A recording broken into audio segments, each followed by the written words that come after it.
Hello student, mission engineering academy में आपका स्वागत है। मैं प्यारेलाल रावत। आज हम लोग डिस्कस करने वाले हैं Madhya Pradesh training officer vacancy के बारे में, जिसमें हम लोग सबसे पहले देखेंगे बच्चों कि आप लोग की स्टार्टिंग डेट क्या है, एप्लीकेशन स्टार्ट कब से हो रहे हैं, उसकी एग्जाम डेट क्या है, फॉर्म फिलअप होने के बाद उसकी फीस क्या लगेगी, उसकी योग्यता क्या रहेगी, और साथ में हम लोग देखेंगे एग्जाम पैटर्न क्या रहेगा, उसका सिलेबस क्या रहेगा और टोटल नंबर ऑफ पोस्ट कितनी निर्धारित की गई हैं। ओके स्टूडेंट, तो आज हम लोग देखने वाले हैं सबसे पहले कि एमपीटीओ वैकेंसी 2022 इसको जो कंडक्ट करा रहा है वो बोर्ड है Madhya Pradesh professional examination board यानी पीईबी, जिसका नाम अब बदल करके Madhya Pradesh staff selection board कर दिया गया है। और इसमें जो नंबर ऑफ टोटल पोस्ट है वो 305 पोस्ट जो है तो निर्धारित की गई हैं। ओके स्टूडेंट, सबसे पहले मैं आप लोग को डिस्कस करने वाला हूं कि एप्लीकेशन डेट क्या है इसकी।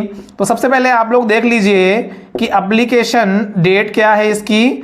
तो एप्लीकेशन डेट जो है वो निर्धारित की है स्टूडेंट 1/11/2022 से। ओके, और कब तक ये चलेगी? तो ये रहेगा एप्लीकेशन जो एंड डेट है वो 15/11/2022 तक है। तो आप लोग को क्लियर हो जाना चाहिए कि जो एप्लीकेशन हमें फॉर्म फिलअप करना है उसकी डेट जो है 1 नवंबर 2022 से 15 नवंबर 2022 तक डेट डिक्लेयर की गई है। यहीं पे मैं एग्जाम डेट की बात करूं तो जो एग्जाम डेट होगा वो एक्सपेक्टेड जो एग्जाम डेट अभी निर्धारित की गई है वो है आप लोग की 16 दिसंबर। ओके स्टूडेंट, तो 16 दिसंबर 2022 को आप लोग का एग्जाम होना है, वो भी 2 शिफ्ट में होना है। पहली शिफ्ट जो रहेगी आप लोग की मॉर्निंग में रहेगी, सुबह 9 बजे से 11 बजे तक एएम में। ओके स्टूडेंट, और सेकेंड आपकी जो शिफ्ट रहेगी वो 2 बजे से 4 बजे तक रहेगी, ये पीएम में रहेगी, शाम टाइम रहेगी, इवनिंग टाइम में। ओके स्टूडेंट, तो ये आप लोग को 2 चीजें क्लियर करना था मुझे कि एप्लीकेशन डेट क्या है और एग्जाम डेट क्या है। अब हम नेक्स्ट बात करेंगे कि एप्लीकेशन जो फॉर्म फिलअप करेंगे उसकी फी क्या रहेगी। ओके बच्चों, तो उसकी जो फीस है वो जनरल कैटेगरी के लिए जो है तो बच्चों 500 रुपए निर्धारित की गई है। वहीं पे हम बात करेंगे एसटी, एससी और ओबीसी की तो 250 रुपए निर्धारित की गई है। ये पोर्टल चार्ज है, फी आपका एप्लीकेशन फॉर्म भरने के लिए। ओके स्टूडेंट, अब हम बात करेंगे क्वालिफिकेशन की। ओके, तो यहां पे हम लोग देखेंगे कि मिनिमम क्वालिफिकेशन क्या रहने वाला है एमपी ट्रेनिंग ऑफिसर के लिए। तो मिनिमम क्वालिफिकेशन जो है वो है बच्चों, मिनिमम क्वालिफिकेशन जो है वो है आपका आईटीआई।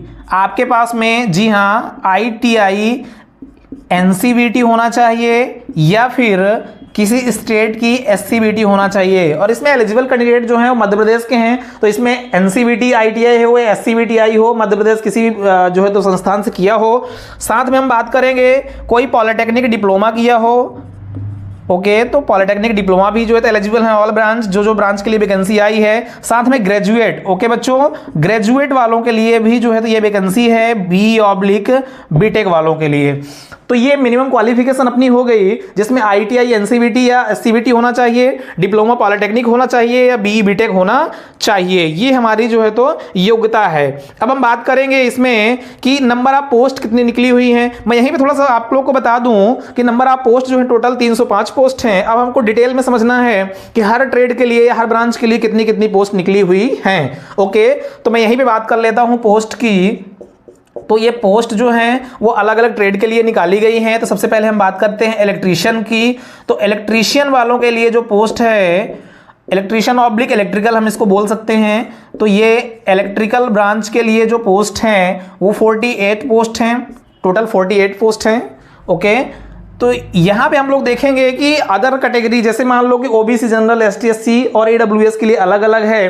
तो अब मैं लिखूंगा नहीं, इसमें बता देता हूं आप लोग को कि इलेक्ट्रीशियन में जो जनरल कैटेगरी की पोस्ट है वो 14 है, ईडब्ल्यूएस की 4 है, एससी की 8 है, एसटी की 9 है, ओबीसी की 13 है। सेम इसी प्रकार हम लोग डिस्कस कर लेते हैं नेक्स्ट ब्रांच के लिए। तो नेक्स्ट है इलेक्ट्रॉनिक्स। ओके बच्चों, तो ये हो गया इलेक्ट्रॉनिक्स।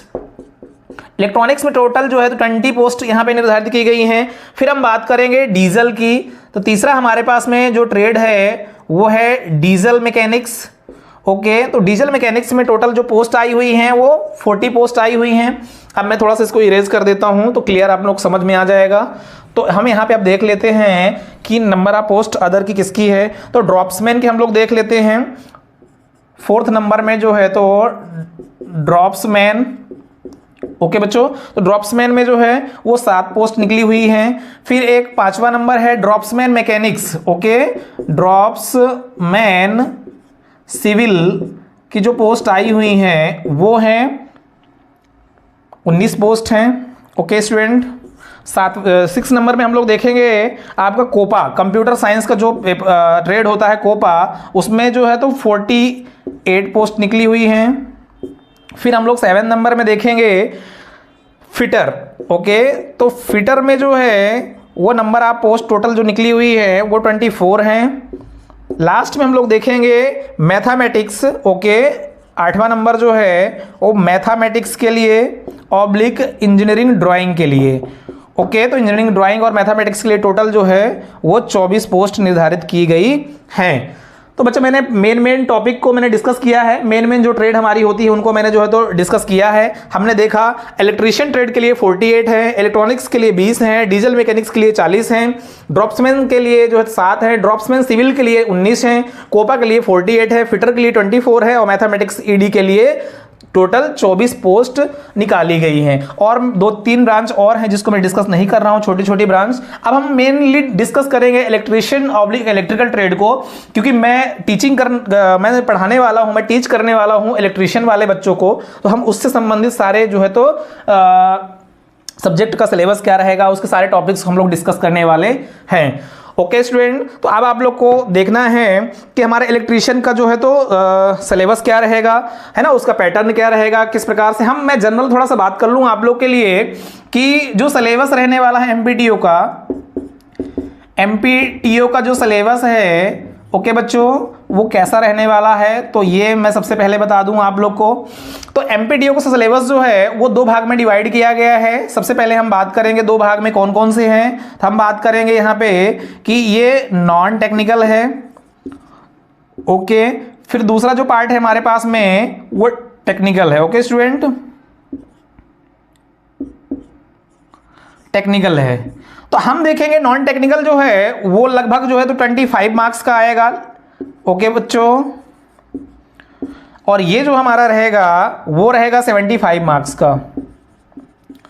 अब देखो आप लोग को यदि सिलेक्शन लेना है तो दोनों पार्ट को ऑब्वियसली पढ़ना पड़ेगा, बट वेटेज जो ज्यादा है वो टेक्निकल का है। टेक्निकल में हमें 75 मार्क्स मिल रहे हैं और नॉन टेक्निकल में आप लोगों को 25 मार्क्स मिल रहे हैं। तो अब आप लोग का जो सिलेक्शन पॉइंट है, जो सिलेक्शन का मेन वेटेज है वो टेक्निकल यहाँ पे रखा गया है। और टेक्निकल मतलब ये है कि यदि आप फिटर ट्रेड से हो तो फिटर का पूरा थ्योरी आएगी आप लोग की, इलेक्ट्रीशियन से हो तो इलेक्ट्रीशियन का पूरा थ्योरी आएगा, पूरा इलेक्ट्रीशियन का जो है तो कॉन्सेप्ट आएगा। साथ में यदि कंप्यूटर वाले हो तो कंप्यूटर रहेगा। तो ये टेक्निकल जो डिपार्टमेंट है वो स्पेसिफिक पर ब्रांच के लिए या पर ट्रेड के लिए अलग अलग रहेगा। ओके स्टूडेंट, तो आप डीजल मैकेनिक्स से हो, अदर ट्रेड, जिस भी ब्रांच ट्रेड से हो, आपका उतना ही 75 नंबर का मार्क्स जो है तो मिलेगा। नॉन टेक्निकल जो रहेगा कॉमन रहेगा सभी के लिए। तो मैं सबसे पहले बात कर लूं नॉन टेक्निकल के लिए। तो नॉन टेक्निकल में बच्चों क्या क्या पढ़ना है आप लोग को, तो हम बात करेंगे नंबर 1 आप लोग का मैथ आएगी। ओके, ये लगभग 5 नंबर की आएगी। फिर दूसरा हम बात करेंगे रीजनिंग की। ओके बच्चों, हम बात करेंगे रीजनिंग की। ओके, तो रीजनिंग जो है लगभग 5 नंबर की आएगी। फिर हम बात करेंगे जनरल साइंस की। ओके बच्चों, तो जनरल साइंस भी लगभग 5 नंबर का आएगा। फिर 4th में आएगा आपका कंप्यूटर के क्वेश्चन आएंगे। ओके,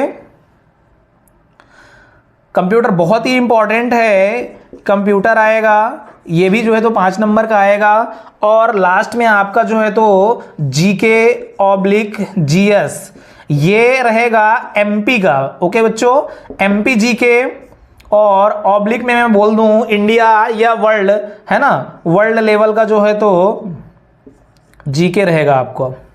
ओके, तो ये चीजें आप लोग को पढ़ना है नॉन टेक्निकल में। नॉन टेक्निकल में टोटल आपका जो है तो 25 मार्क्स रहेगा। तो ये 5-5 नंबर के आपके जो है तो सभी आने वाले हैं। आपको mathematics, reasoning, general science, computer और जीके जीएस आपको पढ़ के जाना है।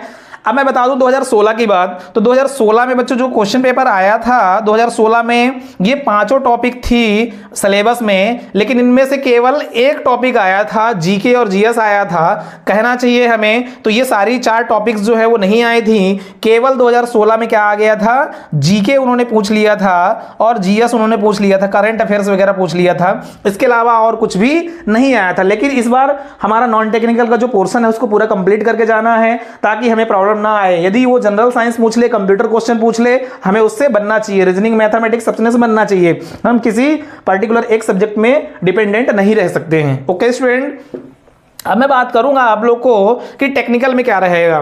तो टेक्निकल में अलग अलग ब्रांच की सारी चीजें रहेगी, है ना। जैसे इलेक्ट्रीशियन की हम बात करें तो इलेक्ट्रीशियन में जो है तो आपका सारी चीजें रहेंगी, इलेक्ट्रीशियन थ्योरी रहेगी, आपकी थ्योरी से रिलेटेड जो भी चीजें रहेंगी सारी चीजें रहेंगी।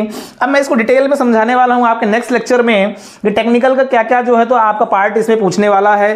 तो ये 75 मार्क्स बहुत ही इंपॉर्टेंट हैं। ओके स्टूडेंट, तो मैं थोड़ा सा यहाँ पे आप लोगों को टेक्निकल के बारे में बता देता हूं कि मेन टॉपिक क्या रहेगी। ओके, तो मैं यहाँ पे थोड़ा सा सिलेबस डिस्कस कर लेता हूँ इलेक्ट्रीशियन ट्रेड वाले बच्चों के लिए, ऑब्लिक इलेक्ट्रिकल वालों के लिए, कि उसमें मैं क्या क्या पढ़ाने वाला हूँ और आप लोग को क्या क्या क्लियर करके एग्जाम में जाना है। ओके स्टूडेंट, तो मैं बता दूं आप लोग को कि सबसे पहले मैं इलेक्ट्रिकल पढ़ाने वाला हूं, बेसिक इलेक्ट्रिकल।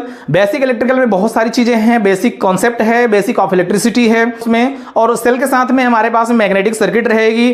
फिर हमारा मेन टॉपिक आने वाला मशीन में हम लोग देखेंगे DC machine, AC machine. DC machine में हम लोग पढ़ने वाले हैं स्टूडेंट, पहले सबसे पहले हम पढ़ेंगे डीसी जनरेटर, डीसी मोटर। फिर हम लोग एसी में पढ़ने वाले हैं transformer, alternator, 3 phase induction motor, single phase induction motor, synchronous motor. फिर हम लोग आएंगे पावर सिस्टम में। पावर सिस्टम में सबसे पहले मैं पढ़ाने वाला हूं आप लोग को जनरेशन प्लांट, जिसमें हम लोग conventional source of energy, non conventional source of energy, जिसके अंदर हम लोग पढ़ेंगे thermal power plant, hydro electric power plant, diesel power plant, okay, nuclear power plant, ये सारे प्लांट को हम लोग डिस्कस करने वाले हैं। फिर साथ में हम लोग पढ़ेंगे non conventional source of energy में हम लोग देखेंगे उसमें टाइडल एनर्जी क्या होती है, कैसे उससे विद्युत बनती है।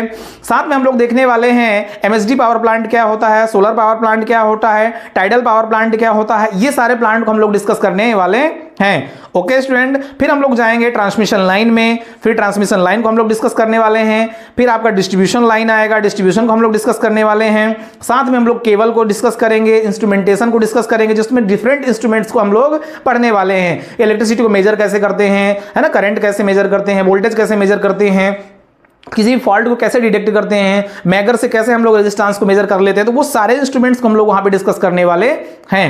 ओके स्टूडेंट, फिर हम लोग डिस्कस करने वाले हैं इलेक्ट्रॉनिक्स का सब्जेक्ट, बहुत इंपॉर्टेंट है। इलेक्ट्रॉनिक्स में हम लोग पढ़ने वाले हैं एनालॉग इलेक्ट्रॉनिक्स, डिजिटल इलेक्ट्रॉनिक्स, और साथ में हम लोग पढ़ेंगे पावर इलेक्ट्रॉनिक्स। तो ओके स्टूडेंट, और इल्यूमिनेशन, है ना, इल्यूमिनेशन भी हम लोग वहां से प्रदीप्ति भी थोड़ा सा हम लोग पढ़ेंगे।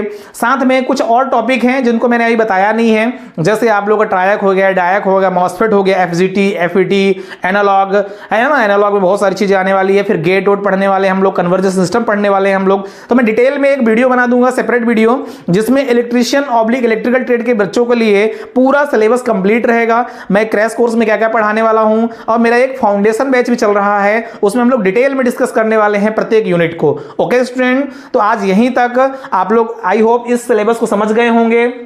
एमबी ट्रेनिंग ऑफिसर में क्या सिलेबस रहने वाला है, साथ में एमबी आईटीआई ट्रेनिंग ऑफिसर की जो वैकेंसी 2022 की आई हुई है, ये भी आप समझ गए होंगे कि नंबर ऑफ पोस्ट कितनी है, इसकी मिनिमम क्वालिफिकेशन क्या है ना, इसका सिलेबस क्या रहेगा, इसमें कितने कितने मार्क्स का जो है तो सिलेबस रहेगा, और साथ में जो है इसकी एप्लीकेशन डेट क्या है और एग्जाम डेट क्या है। ओके स्टूडेंट, तो आज यहीं तक। नेक्स्ट क्लास हम लेकर के आएंगे बेसिक इलेक्ट्रिकल की, उसमें आप जो है तो पढ़ेंगे बेसिक इलेक्ट्रिकल के बारे में। ओके स्टूडेंट, बाय बाय, जय हिंद, जय भारत।